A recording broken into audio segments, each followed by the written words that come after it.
multi-WAN, I just talked about it while the router's taking that configuration, is the preempt value. The preempt value means that you have two, for example, in this setup we're working on, we've got two different WAN interfaces. We've got WAN and then WAN 1. WAN uses SIM 1 and WAN 1 uses SIM 2. If preempt is enabled, it will fail from WAN to WAN 1, and then at a particular threshold interval, it will revert back to WAN. If you don't want it, if you want it just to flip between SIM 1 and SIM 2 and stay on SIM 2, then you leave the preempt unticked, okay? If you want it to revert back from SIM 1 to SIM 2, and then from SIM 2 back, you click on preempt, or you enable preempt, okay?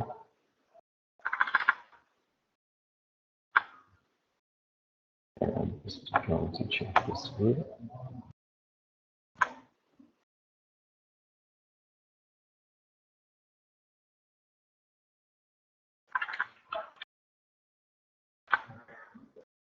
Let me just check.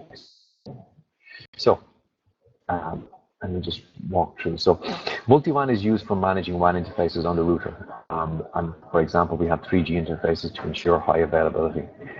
You can also use multi-WAN to manage between different interfaces. So, for example, if you had a box that had a dual Ethernet interface, you can use one interface as a WAN to a, let's say, a third-party modem box, and then use a 3G as backup as well. So it's not just specific for 3G, but we use multi-WAN for configuring between SIM 1 and SIM 2, for example. Okay, preempt, this is the one that I just mentioned about as well, which is specific for taking the configuration back from SIM 1 to SIM 2. So the first thing that you'll need to do, we've done, is create two different interfaces. So we've added a secondary interface, which is WAN 1, and then you need to go into multi-WAN and specify the different interface we've done. Okay.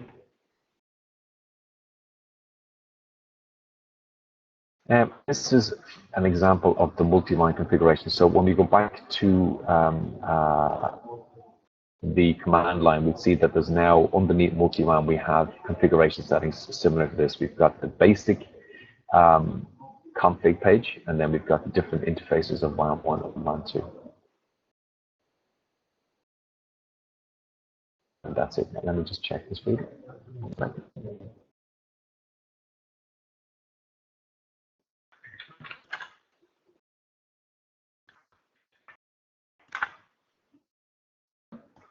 Okay. Let's do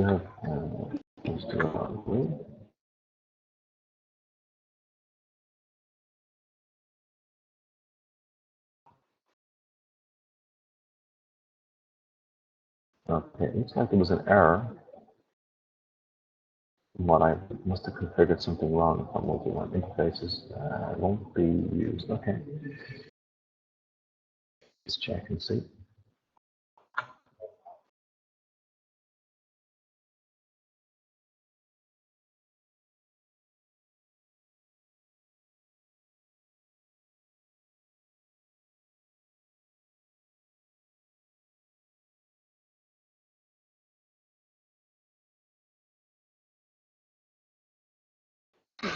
Now, we'll see that we now have WAN and WAN 1. So what I want to do on each one of these is I want to go into each one, and it's important that you go into the advanced section and you disable bring up on boot, okay? Because as I mentioned, we want multi-WAN to manage the interfaces, not have the interfaces that come up themselves, okay? So I'll go into the second one, advanced, and click on that, okay? Save that. So, again, we go into WAN, and we'll see it's specified for SIM 1, and the advanced section is disabled. And under WAN 1, we see it's SIM 2, and then the advanced section is disabled as well. If we go into the firewall section, we now see that there's an WAN 1 has now been added to the WAN zone as such. So the rule specific for WAN will be applied for WAN 1 as well. Okay. Yeah, and then underneath Multiband,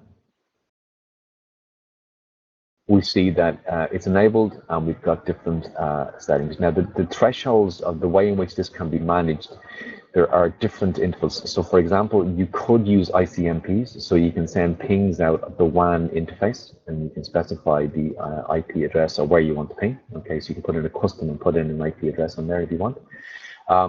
Or you could specify, for example, signal strength. So you can monitor the signal strength on the primary SIM interface, and if it falls below a certain threshold, you can revert then to WAN 1. Okay. So at the moment, if we go into the status page and overview, we get down. There's a WAN status page at the bottom here, which is collecting information. I don't think we show anything just yet. Sorry, let me check here. Okay, so enabled, we don't have preempt, so if we were to flip over to WAN or the second SIM, it will stay on the second SIM. So the question then from Santosh was to do with IPsec.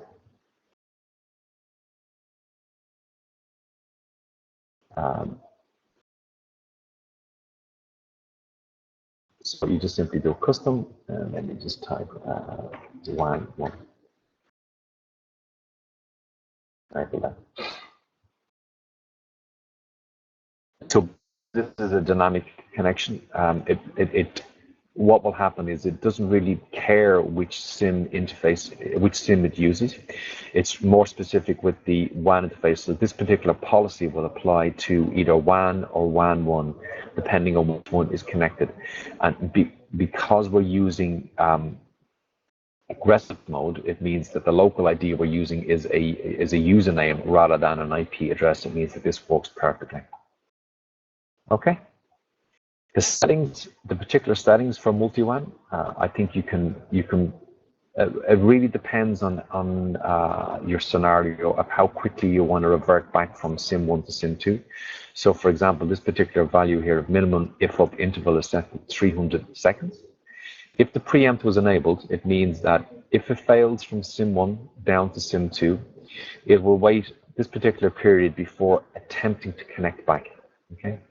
Which in this case is 5 minutes. You may want to lower that down to 3 minutes, or you may want to increase it to, let's say, 10 minutes, because what will happen is that there is only one module on the router itself. So if SIM 1 fails, it'll revert to SIM 2. There will be outage, okay? If it connects back up on SIM 2, which is good, but if you have preempt enabled, it'll wait this particular period of time before it will revert back. Now, when it reverts back, it means, again, it will have an outage because SIM 1 will come down. It will then try attempt to connect over SIM 1. Now, if SIM 1 is still having problems, revert back to SIM 2. So you will have an outage. So some customers don't want this preempt, so they leave it unticked like this. So when it does switch from WAN to WAN 1, it will stay on WAN 1 until the router is rebooted, or until the router is reset as such. Okay. Again, the other settings you can use parameters. In this case, we use standard connection attempts. So it's really looking at the connection across the link from the router to the mobile network and determines how many failures it has before it will revert over to a failover. So in this case, we're going to try to attempt 3 times. Again, you can make that setting as you wish, before it will attempt to connect onto WAN 1. You can use pings, so you can, for example, use a gateway, or you can use a custom IP, and it will send pings in certain seconds. Again, mobile broadband networks, sometimes they don't want pings, but if it's sent over a fixed line service, it's okay. Or you can use signal strength. Okay. So there's a multiple, let's say, information that you can use in checking the status of SIM 1 versus SIM 2. All this is explained in this particular document here. Okay. So, any questions on dual SIM?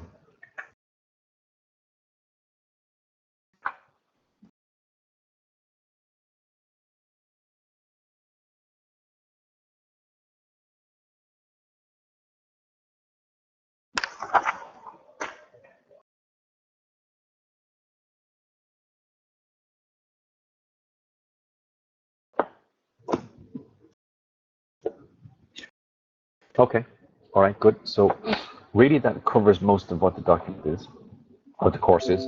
What the last little section here, yes, so the question is, does IPsec settings automatically apply to both WANs? The answer is yes, but as long as underneath the IPsec settings here, that you specify the two different interfaces that you're using. So on down at the bottom here, this is the rule, this is the connection rule, and you'll see the WAN interfaces that it applies to are WAN and WAN1. So probably easier to have a look at under here.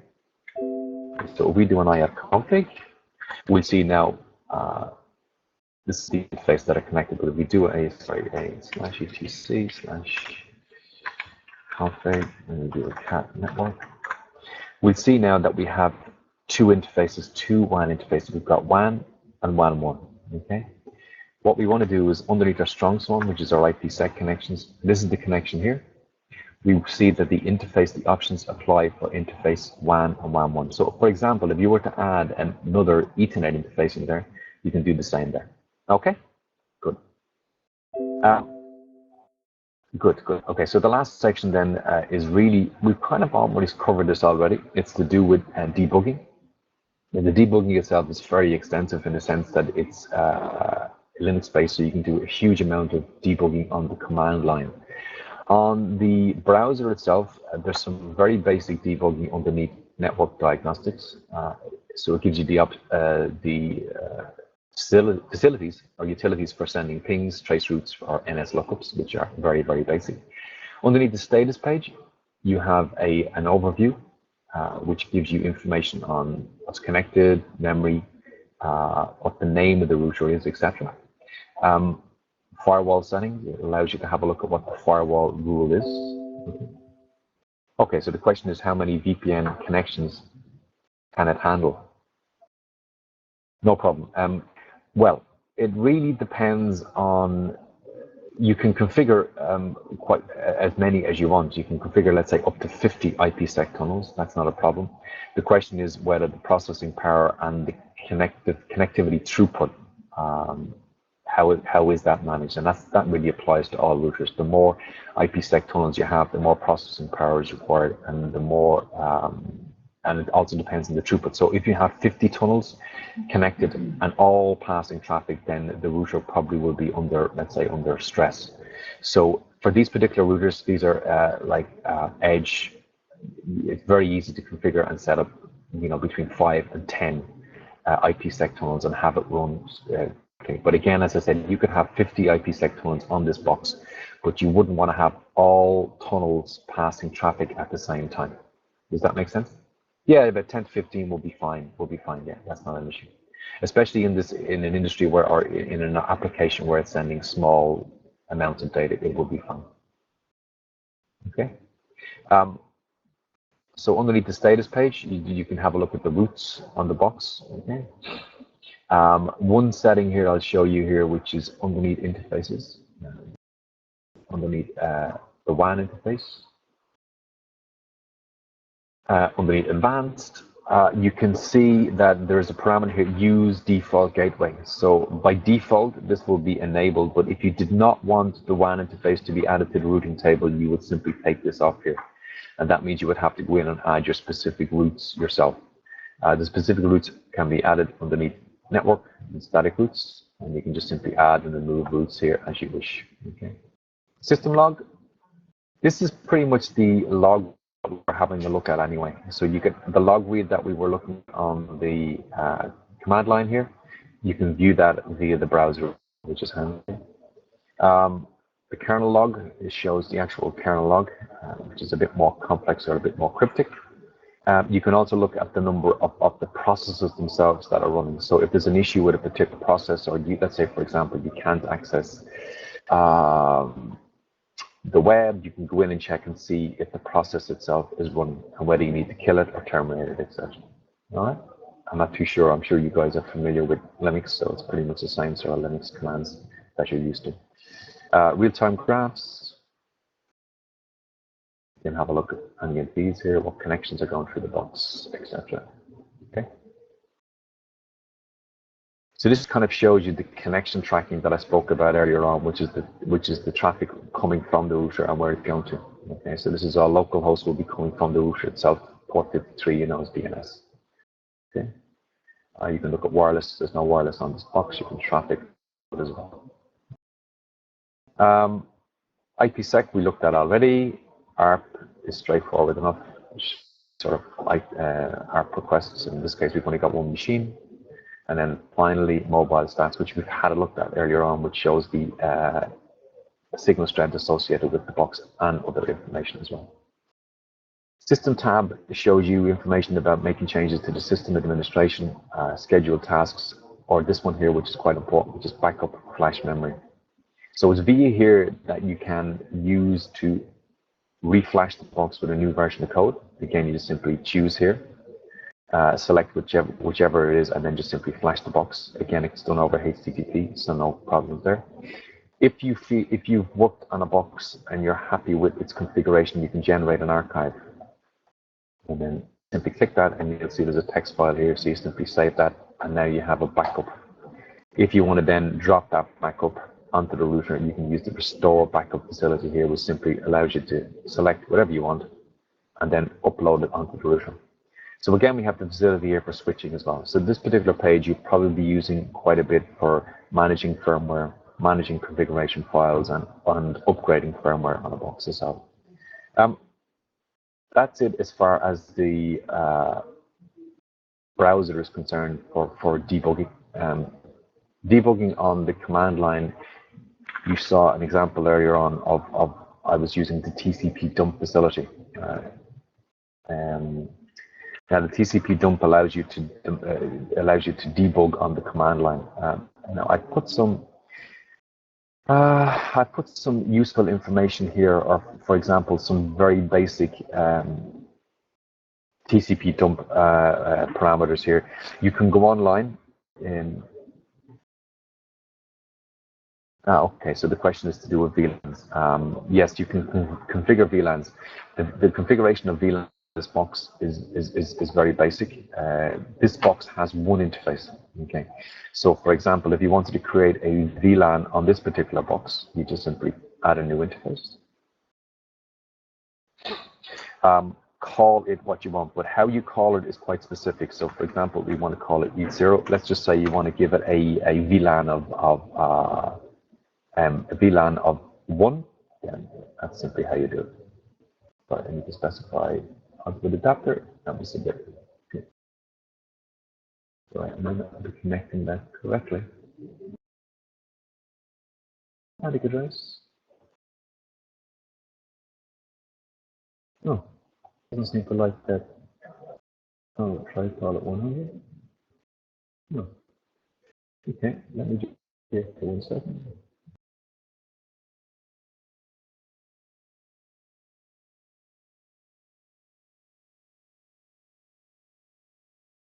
VLANs, so we just go down, select here. Okay, so I was correct. So you just specify the interface, EAT0. Okay, all right. So see, I have it wrong here. So what we need to do is just go into here. We just call it VLAN 1, and then we need to do a custom, and it's etc. Okay.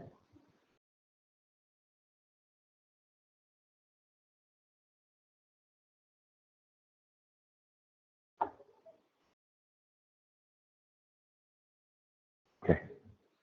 And now we have a VLAN interface here, and you can apply an IP address. We just call this 172.16.101, and mask 355. Gateway, we leave that blank. No DHCP.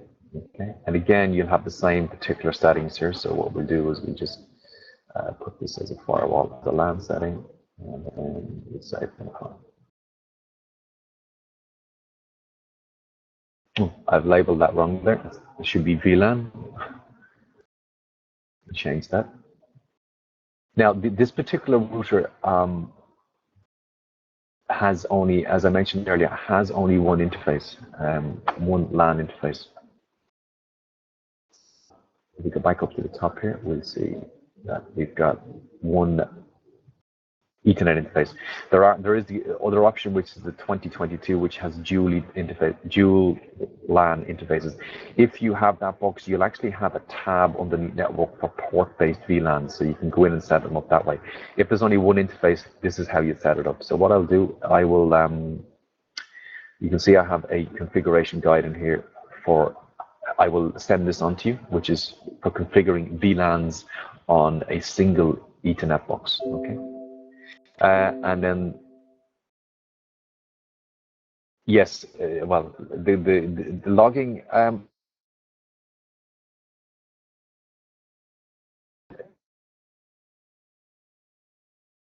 not, no, it really depends on how much traffic you're logging. What you can do on the command line is you can type top. Oh, sorry, wrong one.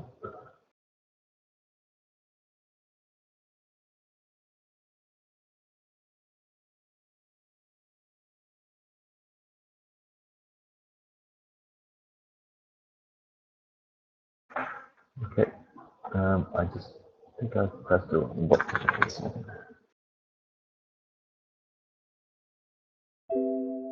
Normally, as far as debugging is concerned, yeah, one sec. Yeah, normally, as far as debugging is concerned, it's not something that I would run continuously unless I was capturing to a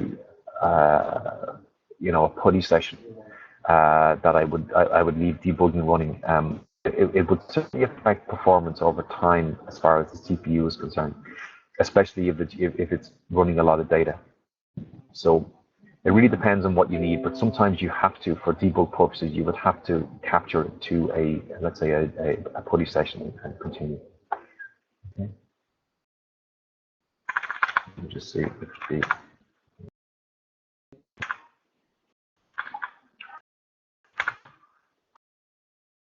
so we see our secondary interface is now being configured. Again, we go into the cat network. We should see that we've added this here. Now, this is a typo here, but I think you understand the principles. Okay.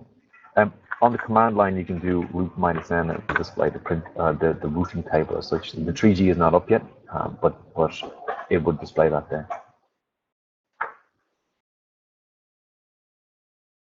Is it possible to create custom logging reports? Yes, it would depend on what the requirement is. And when using putty, for example, you can print or you can save it to a log file, and then you can create, or you can then put in the TCP dump of your wish, whichever it is. Does that make sense?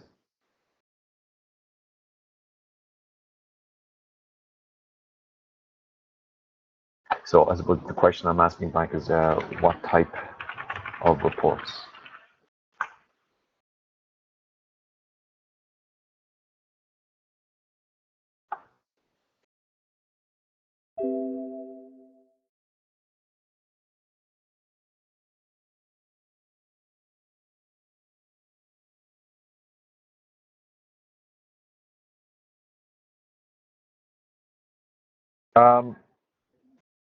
Well, okay, so the question is from Santosh is because some customers need different reports sometimes.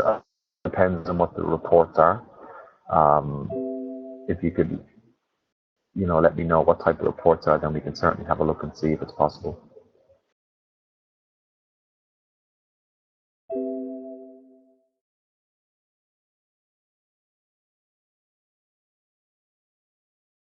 If there was an outage, you mean an outage on the 3G? You could certainly, well, okay. Let me have a think about that one. I'll take that one offline. I'll just put some questions. So one reporting.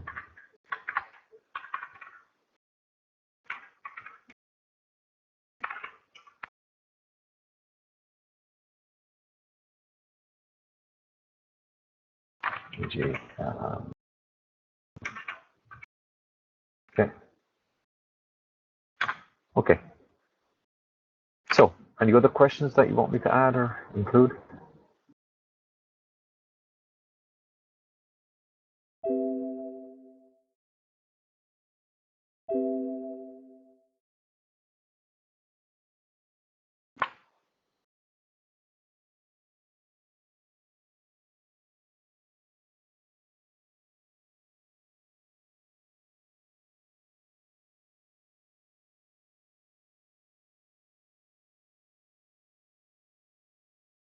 I said, yeah.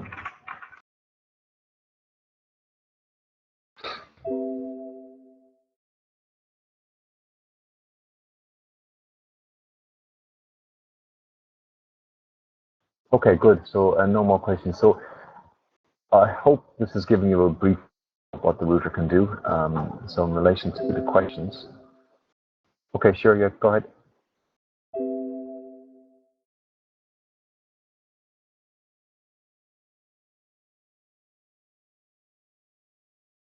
Okay.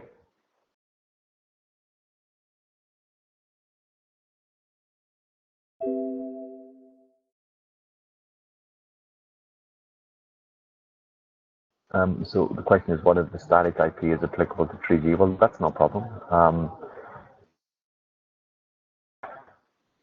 Static routes are straightforward enough. In the case of configuration that I have here, I'll have a look at the network settings. This is an example of a static route, and in my case, what I want to do in this particular case, this is the peer address. I want to make sure that all traffic going to this peer always goes out to the 3G interface. So the syntax is pretty much like this here. So your route option is the interface, and you can put in any interface you want here as long as it applies to it, and then target and net mask. Okay. So if you had a multiple WAN interface box which has 3G and Ethernet, then you can use this facility to push it out the WAN. Now the WAN is what 3G is labeled at itself. Okay.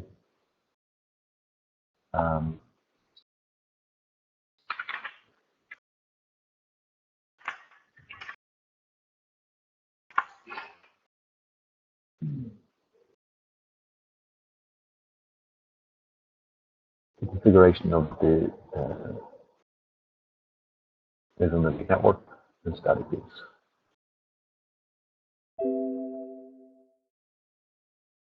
Yeah, on the network static route, so we can add something here. Just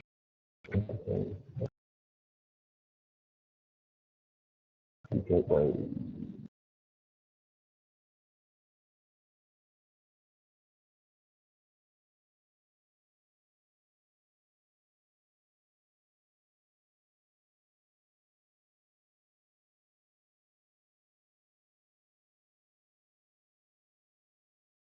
Okay, so it's fairly straightforward.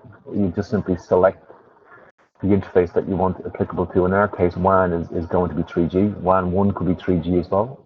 And then we specify the target IP address. In this case, it's just a basic IP address with a full network mask. If you had a gateway, which is probably more specific, well, it is specific for Ethernet interfaces. And then if you want to specify a metric or MTU on that as well. Okay.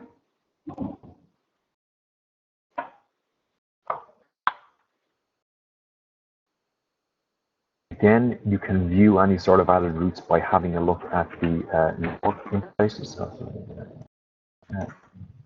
Network. And we see that the route is now added at the bottom. Okay.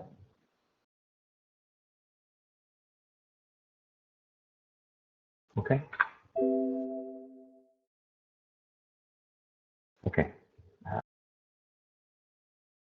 Underneath routes, you should see them on the browser underneath that, but you can see them on the command via route. Now, let me just see if we have route has going to be route -n. Let me just check. I'm going to just my SIM had popped out. I'll just reinsert my SIM. So what we'll do is just monitor that connection coming up.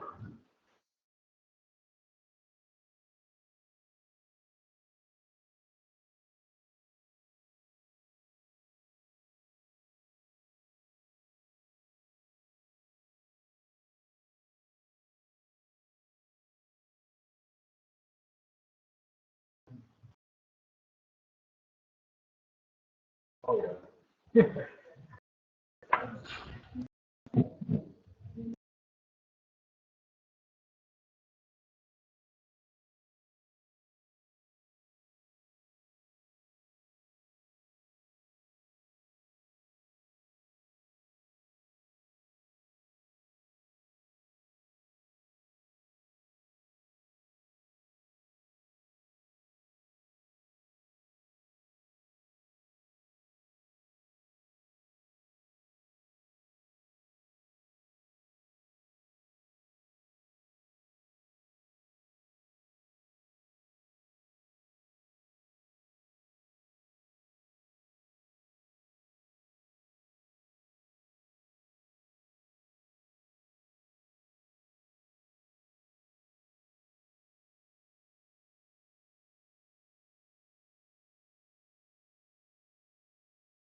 Sorry, Santos. I'll find it. I think I'm having problems with my SIM card, so let me just try a different SIM. 1 second.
I'll just give this SIM one more go and we'll see.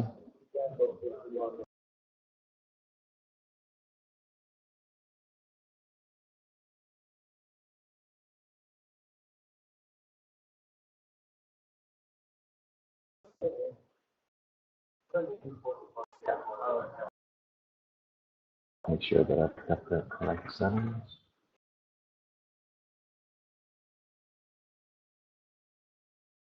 Network interfaces. Let's just make sure multi-line is disabled. We don't want to be controlling the interface, and it isn't, which is good. And then we WAN.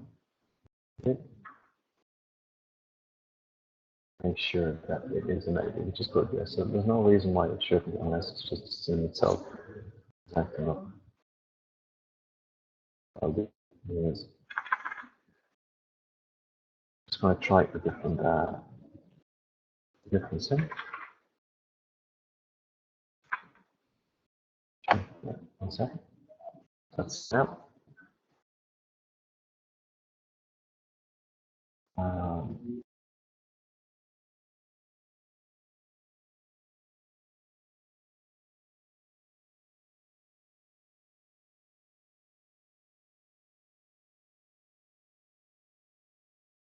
So, any other questions while we're waiting for this SIM?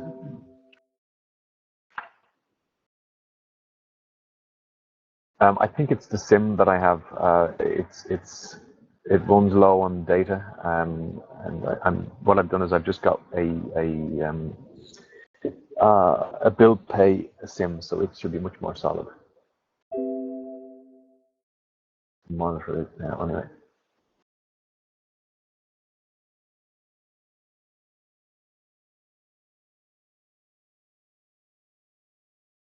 I'm going to open up another session.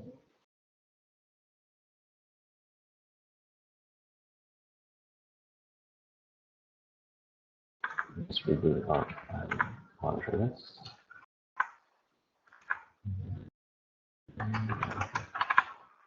Okay, we'll just have a look at the correct. So we're using this one here. So it's SIM1 HS Vodafone.ie.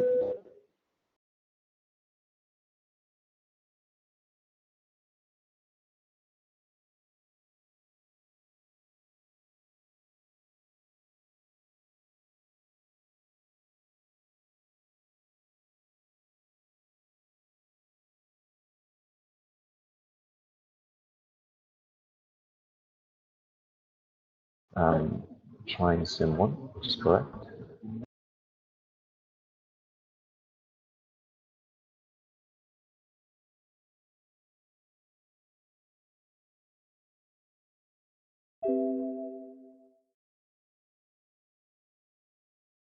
Okay, yeah, no problem. Okay, so now that is up and running, we just turn off. There's nothing running. So for root print, which is root -n, we'll see here that because the 3G is up, there's an awful lot more. So you will see that we've added in this route here that we've put in, which is saying that any traffic destined to 111 with a full mask goes out the 3G WAN interface. And the status page, have a look at that. So it's status routes. And you'll see all the routes that we've just seen on the line there. So you'll see the different routes. Again, that's labeled incorrectly, but the route table is there. For ARP, again, there's an ARP table, and I only have one IP address, which is my laptop here, sitting in behind, which is it now on the command line. Simply ARP, and it'll display it there as well. So it really depends on what you like to use, whether you like to use command line or whether you like to use browsing. But browser is probably easy enough to just jump around quickly and grab some information like routes and ARP. So, any more questions, or is that okay?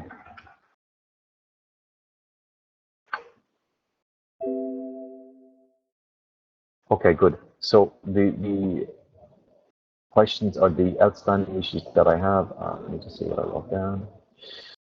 Oops. So I'll check on the reporting facility, and then I'll send you the config guide, or I'll append the config guide for VLANs for this box and send it on to you now today. Okay, thank you. Thank you very much, gentlemen. Now, if there's any questions at all in what we've gone through, you can contact me on Skype or email, and I'll answer them as best as I can. Okay? Good stuff. Okay. So if it's okay, then I will just log off, and I'll talk to you soon. Okay, bye.